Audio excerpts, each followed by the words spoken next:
a series of digital scrapbooking tutorials by Studio Wendy at Scrapbook Graphics. Today we're going to look at the ScrapIt actions. These are actions that help you create a layout. So they're sort of like a template that leads you through picking your elements and papers and placing them on the canvas for you. It's a really fun and fast way to do some scrapbooking. So when you're using the ScrapIt actions, you have two options. One is to just have your kits handy in a place that you can get to easily. And the other is to pre-plan what items you're going to use. I've put together these cheat sheets, which are in your download. It's a PDF, and you'll see here that we have ScrapIt 11, 12, 13, and 14. And each of these pages gives you the overall instructions on how to use the actions, and then a list of the supplies that that particular action requires. So if you want to go ahead and pre-select your elements and put them into one folder so they're quick and easy to get to, you can use this list to do that. So let's go ahead back to Photoshop and get started on demonstrating one of the actions. I've preloaded the ScrapIt Collection 4 right here. There's 11, 12, 13, and 14 in this particular collection. These actions are also available individually, as are the first three collections. Then we have an Add Paper and Add Element action, and these are in case you want to add additional items when the template version is completed running. And then I will also mention that if you are using Photoshop Elements, in order to run these actions, you need to have an open document. You can't start from an empty screen. So just start a new document, doesn't matter what size, and then you can go ahead and run the action. So with ScrapIt 11 selected, I'm going to press play. We get a little description about what the action does and some instructions. We'll go over those as we go. And then we come up here with the list, and here's our supply list, so we can just sort of have in our head the types of things that we're going to be looking for, and just press continue. All right, now I'm told I need to select my background paper, so I'm going to press continue. And I'm going to go in here and let's grab one of these kits. This kit is Love and Laughter by Heartstrings Designs. So you'll see here that normally I'm in File View. I'm going to turn on Cover Flow View, which allows me to see the images. And then I'm going to click on the Papers folder, and I can scroll through the papers until I find one that I want to use. So let's just select this one for now. And then I'm asked to select a second paper. And I'll grab this one. Okay, now I'm asked for my photo. And if you drag this window out of the way, you can kind of see the size of the photo that you need. So this one is a horizontal photo, and I'll go ahead and select this picture of the kitty. And now here I have a window popped up. Now some of the actions will place the item right on your canvas. Sometimes you'll be asked to resize your image into a new open window. When that happens, you often can't see the transform handles.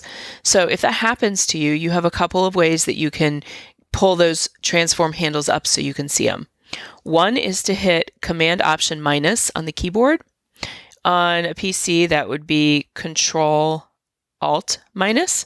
And the other is to use your toolbar up here. So I could type in like 10%, and then type in the coordinates of 0 and 0, and that will pop that photo right up to the corner. So I can grab those handles and resize it. Now, once I get that put right where I want it, I can hit Enter or Function Enter, or in Elements, you have a little green check mark. You can also click that to get it to apply. Once you've applied it, you'll see the action went ahead and put the picture right on the canvas, and then we are asked to select a paper for the paper strip. So I'll press continue for that. And then we'll go back into the papers folder, and this time I'm going to look for a pattern paper. That's cute. Let's go with that one. Okay, and then I'm prompted to resize it right here. So if I wanted to adjust the size or the placement, I can drag it to get the section of paper that I want and just press enter to apply it. Next, I have a banner. I need a paper for the banner. And again, I can drag that around to get the section of paper that I want for the banner and just press enter. We have another paper strip here.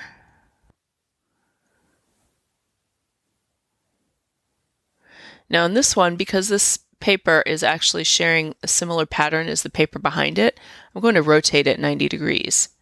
So I just clicked and dragged outside there on the handles, and then I'm also going to resize it down just so that the pattern appears a little differently than the one behind it, and I'm going to press enter. Now I'm told to select a scatter or stamp. So we are going to back out to the elements here.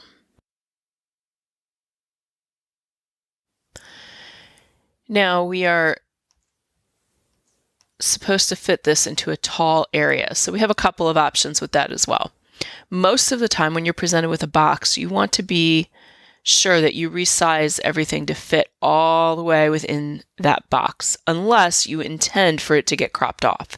So if I want to use only a section of this, I can extend it off of the canvas, but that's the portion that will appear on the layout.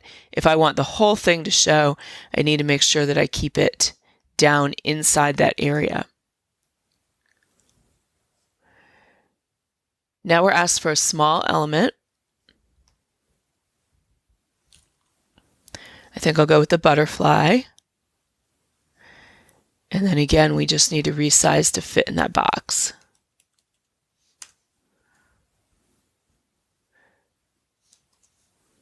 Now we're asked for another small element.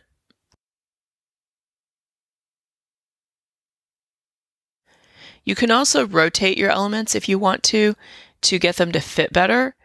So if rotating something like this helps me to get it a little bit larger, sometimes I'll do that. Now we're asked for another small element.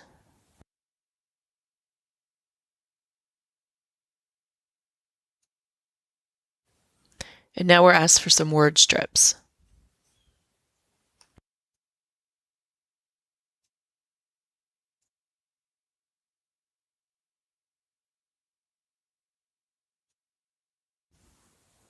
And finally, we're asked for a small fastener.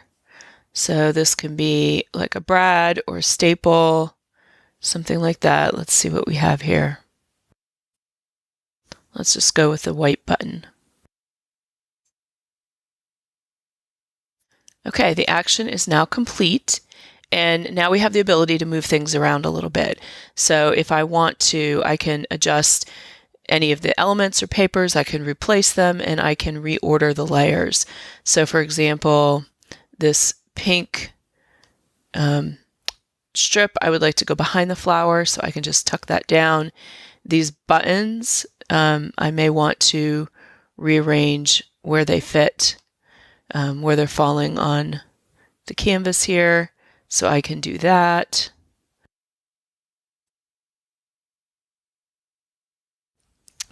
And in this case, I don't really like the stamp that I ended up using here. So if I wanted to, I could, completely delete that and pull in a new file. And it's not so much that I didn't like the stamp as much as it was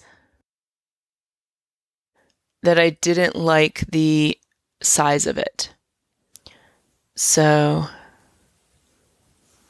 let me use this butterfly. I'm going to go ahead and place the butterfly instead. And size it down. And then I'm going to right click on it to rasterize it. Lock the transparency down, and I'm going to sample the dark color here. And then pull the opacity back a little. There, I like that a lot better. And now I'm using the Option key to click and drag to get another copy. And then I click V to get the Move tool to allow me to go ahead and take these copies, move them around. Okay, And now all I have to do is edit the journaling, and this particular layout will be done. And the other thing I would normally do as well is lighten this photo. This photo is really dark, so I would probably hit Command L and then adjust my levels here. So let's go back to the RGB. There we go. And I'm going to make that much, much lighter. That looks a lot better. And I'm also able to edit my styles over here if I want to. So this layout is still completely editable to make changes to it. So that is ScrapIt 11. Let's go ahead and close out of that and let's go run ScrapIt 12. So I'll click here on the Actions panel. If you don't see your Actions panel button over here, you can always get to it through the Window Actions menu as well. So with ScrapIt 12 selected, I'll go ahead and press play. I am given some instructions and then the list of papers, stamps, photos, and cluster. Press continue. And let's grab our first background paper. So this time, how about we use this kit here. This is by Nibbles Scribbles, Fabric of My Heart. So let's go ahead and look for a paper.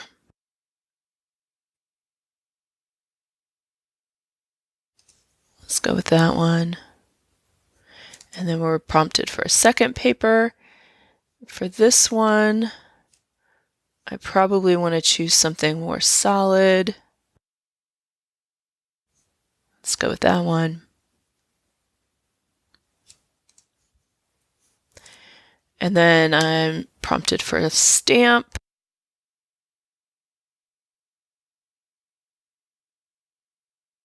And then a second one. Now right now these are appearing in between the paper layers and I may just decide to move those when I'm done. But for now let's just keep going with the action. Now we're prompted for a top photo. We can see that the top photo is a nice long one. Let's go with this one.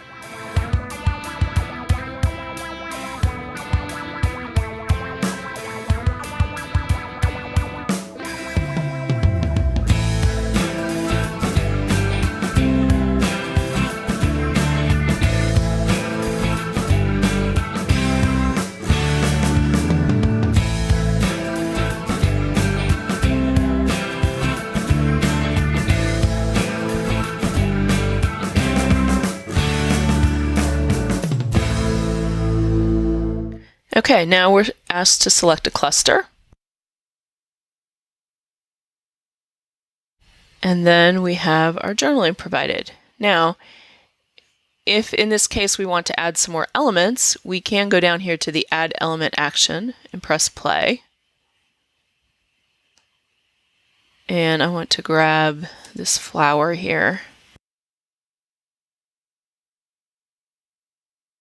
And I need to add a drop shadow. So to do that, I'm going to hold in the Option key, click the FX icon, and drag the effects directly from this layer to the other one. And if I wanted to add another background paper, I could click the Add Paper action, press play, say I really wanted to add another pop of color here. I could.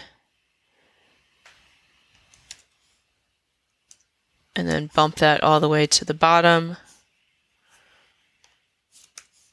I'm going to move it up one notch there. And then again, I could copy layer styles onto those layers if I wanted to. And then these stamps, I'm going to bump them up on top of that cream colored paper there and clip it to it by holding in the Option key so that the stamp is only appearing on that cream colored layer. So that is how the ScrapIt 12 action works. And let's go ahead and save that, and then we'll try 13. Okay, so let's select action 13 and run it. Here we need 4 papers, some stamps, and a bunch of different types of elements. I'll go ahead and press continue. And for the next 4 screens, we're going to be selecting 4 background papers, and we're going to work from the bottom up. So let's pick another kit here. Let's go with Everyday Joy. And let's see what kind of papers we have here to choose from.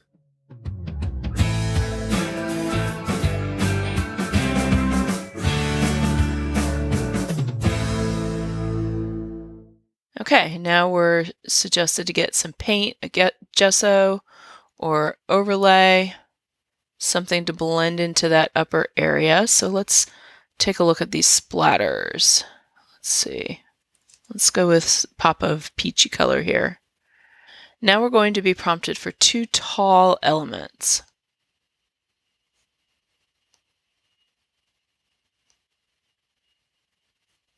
Let's go ahead and go with this foliage.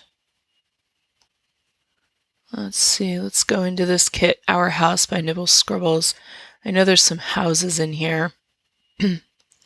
That can give me another tall element.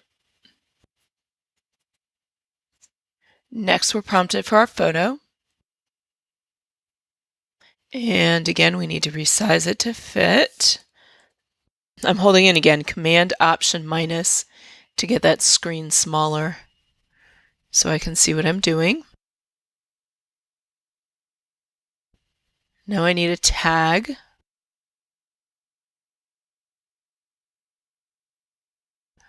And now a button.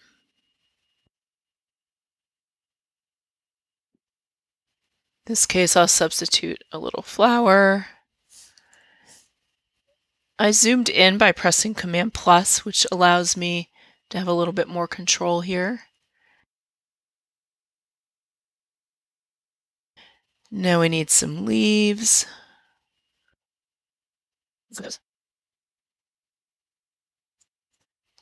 And some kind of long branch. We'll use this flower instead. And then a flower. That one's pretty. Let's go with the blue one. So we're building a cluster over here in the corner. And then it suggests a banner.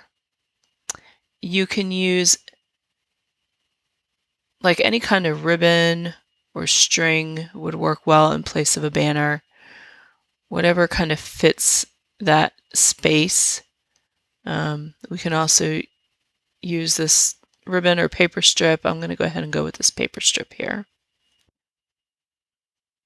And when we're done, I'm going to tuck that behind it. Okay, so I'm going to click that and use Command-Shift left bracket to bump it to the back, and then Command bracket to move it up. There we go. So I've got that there. All right, so now that layout is done, and I can add more elements or move them around. I'm not sure that I like the house in here, so I can just turn that off, and I can grab these other clustered layers and just bump them over. I think that looks better. So you can always make tiny little adjustments. Okay, so that is ScrapIt 13. Now let's take a look at ScrapIt 14, the last one in this set. This one asks for a paper, a photo, some elements, and let's get going on that. So the first thing again is the paper. This time let's try Raspberry Freedom. This is by Lara's Digi World. And let's see, here's the papers. Okay.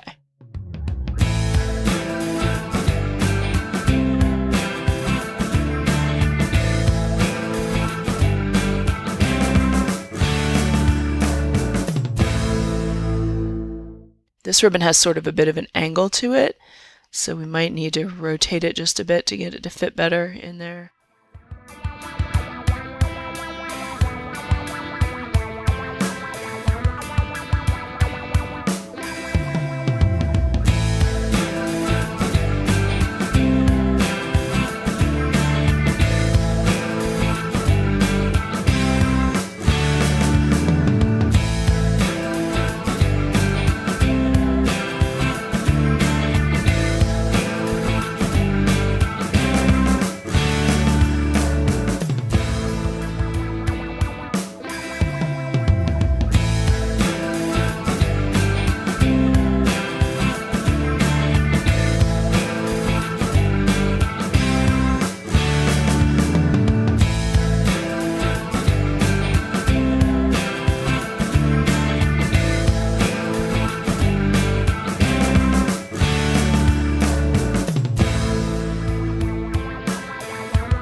is our layout here. And some things that I might change here.